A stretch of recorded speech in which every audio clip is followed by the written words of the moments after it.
In recent days and weeks, maybe even in months, I have been making quite a number of videos that are pretty critical of the left, um, or as I would term the regressive left. I try very hard not to see left and right as big single unit monoliths. I think within both there's a great deal of plurality, and as a centrist, I see that. So when I talk about the left, I'm by no means talking about all left-leaning people. But I stand by my views on what I see to be the intolerance, the hypocrisy, and the at times insufferable naivety of the regressive left. Also, the downright appeasement on issues like Islamic extremism. But what I've said is all there. My record is there. Just to balance things out a bit, what I want to do in this video is talk about areas where I disagree with the right, with conservatives. And again, it's the same principle. I'm not talking about everyone. So the things I'm raising in this video is things that I have seen and experienced. It isn't to say that all right wing people are the same. So if you're of conservative persuasion and you're sort of thinking, oh no, you're wrong about that, you're wrong about this, um, all I would ask is that you understand this is my experience. It's what I've seen. I know it isn't everyone, but this is what I've seen. So I'm going to be talking about certainly some party issues, Conservative Party issues here in the UK, but also more broadly conservative thinking in general and why I take issue with some of it. I've never called myself a conservative other than on the subject of crime. On crime, I would say I probably am conservative. Um, Not party conservative, but socially conservative, because I take a pretty hardline stance on that. I suppose in other areas, people could describe me as leaning well towards the right. But how people describe themselves is another matter. Anyway, without further ado, I'm going to touch on some of these issues. Um, I feel that, I'll just say it, I think conservatives at times can give the impression they have a compassion deficit. I'll just lay that out there. I think there's times when, because they focus on exposing the regressive left and the intolerance that can be found within the regressive left, sometimes I see partly it's that, but also I think it's actually their own beliefs. I see sometimes things like demonizing of all refugees, of all immigrants. I see slandering of all unemployed people. And I see this kind of defensive reaction every time issues of injustice are brought up. It's kind of this attitude of, oh, stop whinging, or that's political correctness, or whatever. Um, This is by no means to say that all conservatives lack compassion. I know conservatives, not necessarily personally, but I know of conservatives who have their heart in the right place and do care about other people. But I do think that there is an attitude among too many conservative thinkers.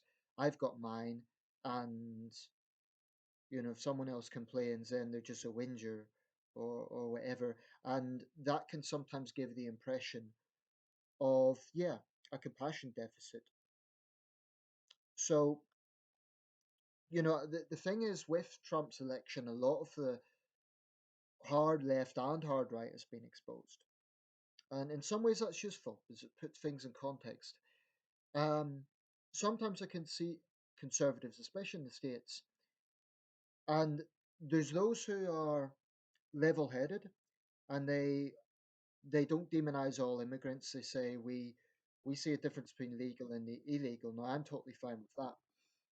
But I do take issue with demonizing all refugees. And my personal view is that wealthy countries do have a moral role to help. I don't think that's incompatible with being absolutely astute on issues like security. And this isn't so much a party issue here, I'm talking about conservative figures. A lot of people, especially UKIP types in the UK, really do think that all refugees are the same. They think they're all jihadist terrorists and they're all rapists and so on. What I would contend is that Where the left is guilty of underplaying those problems, the right is guilty not of overplaying them, but of crude generalizations. And they forget that in many cases, these refugees are fleeing the jihadists. They are fleeing the Islamofascists. And I just cannot accept attacking people. I mean, when Katie Hopkins, a controversial Sun columnist, came out and called migrants cockroaches, I was disgusted by that. A lot of people were. And I was not coming from a perspective of some ultra naive liberal that thinks we should let everyone in. In fact, I believe the German policy was a big mistake. But to call other human beings cockroaches in that way, I think was disgusting. And what I would say to conservatives is just as the left shouldn't allow themselves to be represented by intolerant extremists who want to shut down debate and have their safe space and all the rest of it. The right need to be very careful about not letting the likes of Katie Hopkins become their personification. Katie Hopkins is not a role model. She's a loud-mouthed, in my opinion, very callous, nasty individual. I really don't think she should be held up as some sort of poster girl for free speech. And I think that's a mistake some conservatives make. They they get so focused on getting annoyed by the left that they sometimes forget to check on their own side. And that's a responsibility, I believe, of reasonable people on both sides of the debate. Reasonable people across the board need to rein in on the extremes in their midst. So, what I would say is reasonable conservatives need to denounce the likes of Katie Hopkins. Reasonable left wingers need to denounce the likes of, I don't know, what's her name, Yvette Vilarca. There has to be consistency. And sometimes I don't see it in certain aspects of the right. So demonizing all refugees, I do have a problem with that. You also see this mentality when it comes to attitudes towards the homeless. Again, it's like, oh well, go and get a job, or you know, you're there because you deserve it, or whatever. And again, this is not to say that all conservative people are this way, but too many are. Too many do stick their nose up and think that because they're in a comfortable position in life, and they might be hardworking, but they then think that gives them a right to think that they're better than anyone who is in a less fortunate position. And I do think there's a tendency for some conservative thinkers to think that if someone is on hard times, it's always their own fault, which is just plain wrong. On welfare issues, I am fully aware that there are people who abuse the system. And I get that if someone is working long hours, they resent the idea of their tax money going to people that they perceive to be just getting free money from the state. But there is, as someone who's been through this system, I assure you, it's not free money. There's very strict obligations. And what really irritates me again about a lot of conservative thinking is it's this mentality, well, you're unemployed, therefore you must be lazy, or it's your own fault. And conservative policy, they'll never admit it, but conservative policy is designed to basically punish the unemployed because being unemployed is something that society looks down on. So I think it's a populist thing because right wing tabloid editors stir up a lot of animosity towards those scroungers. Conservative policy is to make the welfare system very, very rigid. And, I think through it, you get constant threatening letters. If you don't turn up, you'll lose the money, etc. Constant threatening letters. You're not really treated with respect at all. They call you a client, but they treat you like dirt. They talk to you like you're a criminal doing community service. Now, in my opinion, that's wrong. Unemployment isn't a crime, so unemployed people should not be treated like criminals. Yes, unemployed people have responsibility. Yes, if you're getting money from the state, you have obligations. I totally accept that. Totally accept it. But that doesn't mean that unemployed people should put up with being treated like dirt, or it's this mentality, you're getting money, so shut up. It's really not that simple. The money isn't as much as people think, because when you see stories on the Daily Mail and the Sun about, I don't know, a father of nine claiming 20,000 benefits or whatever, those cases do exist, but they're extreme cases. And what irritates me about conservative thinkers is they really do believe all unemployed people are like that, or all welfare recipients are like that. Most people claiming welfare, I'm not going to put any sort of statistic on it because I don't know, but I would say that most people claiming welfare don't enjoy it. They don't do it as a lifestyle choice. Certainly there are some who do, but you know what what person would voluntarily want to go through a degrading experience where you're spoken down to? Well, wider society sees you as lazy, as so I really would, I'm not saying to conservative people to change your views on welfare. All I'm saying is consider this. Just consider that not everyone who signs on is a lazy dole scrounger. And yes, people do have a right to defend themselves. If you're being forced to do work for basically no money, which by the way is involved in so called workfare schemes, as far as I'm concerned, that's exploitation. Now, right wing tabloids make this big thing out of a something for nothing culture, but surely forcing people to work for no income is something for nothing. And that's not exaggeration, that is exactly what happens because I've been through it. And it isn't just a conservative government, New Labour done it as well. In fact, when I went through it, it was New Labour. And so I do think there is, frankly, a lot of ignorance when it comes to addressing these issues because conservative people tend to go on what they read in the Daily Mail. The Daily Mail is biased rubbish. Now, okay, the Guardian and the Eye are biased on the other side, but my point is all newspapers are biased. So just be aware of that. Be aware that when you're reading a story about someone who's exploiting, who's taking advantage of the welfare system, in no way does that person represent everyone. And scumbags like Jeremy Kyle, and that's how I see him. Get up and they will hold out an extreme case and they will try and encourage people to believe that everyone is like that. So as far as I'm concerned, it is inciting hatred. There could be a debate for these things, but it has to be based on truth and facts. And there's other areas that I take issue with.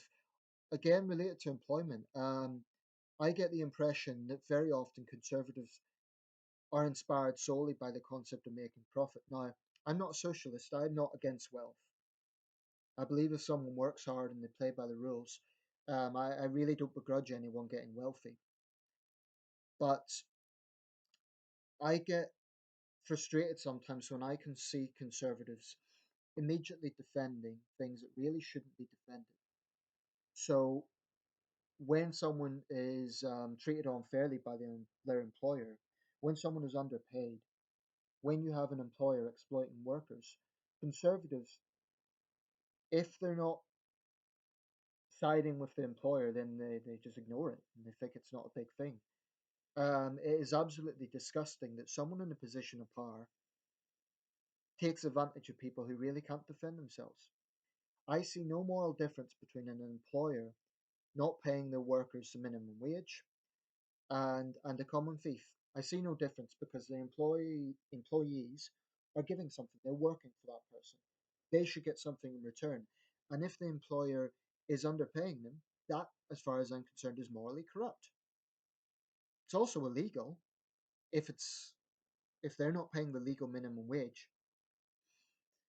So sometimes I think when it comes to issues around employment, conservatives are driven solely by profit. People come second. That's really the impression I get. Again, it's not to say that all conservatives, support scumbag bosses. They don't. And the conservatives had to say that they were against the sort of disgusting behaviour that was going on at Sports Direct. But again, there is a respect given to these big CEOs that you would not get with common criminals. So there's a double standard there. Just because someone is a CEO and they're very wealthy doesn't make that sort of behavior, it doesn't mean they should be treated with any more respect than a common criminal. And I think sometimes conservatives give them too much of a benefit of the doubt. They let them away with too much. Um, in other areas, when it comes to the police and people in authority overstepping the mark, again, I think conservatives are too quick to defend that. Whenever you hear about a police beating somewhere, there's sort of two extremes because the hard left will always demonize the police and say they're all the same and etc. And they'll always defend criminals. But I feel that conservatives are too quick to defend police brutality. It is unacceptable that someone in a position of authority, wearing a uniform, beats up a suspect or abuses that position. It might be popular, and they might say, "Oh, well, this person's a low-life criminal." I want criminals to be punished in a court of law. I don't want law enforcement officers to take the law into their own hands. There is a fundamental difference here. I want wife beaters, arsonists, and thugs to be behind bars. I want them to be tried fairly in a court of law and sentenced. So, like I said at the start of the video, I am conservative on crime issues, but I think too many conservatives are too quick to defend police brutality. They're too quick to make excuses. They're too quick to come out with things like, oh, the person was resisting arrest. There comes a point when you have to say certain behavior is unacceptable. I mean, I know I've quoted this before, but it is relevant. When Eric Garner was basically choked to death, again, you had many conservatives coming out and making excuses for it and saying, oh, well, if he complied, it wouldn't have happened, etc. The bottom line is there's absolutely no excuse, no excuse, no excuse for what they done to that man. And that case is very different from other cases where the suspect was armed. So I think, again, conservatives need to be aware of this. Don't always make excuses. Just because someone is in uniform doesn't mean that they are always morally upstanding. You do get corrupt cops. You do get cops who abuse their position. So going to round this up pretty soon, but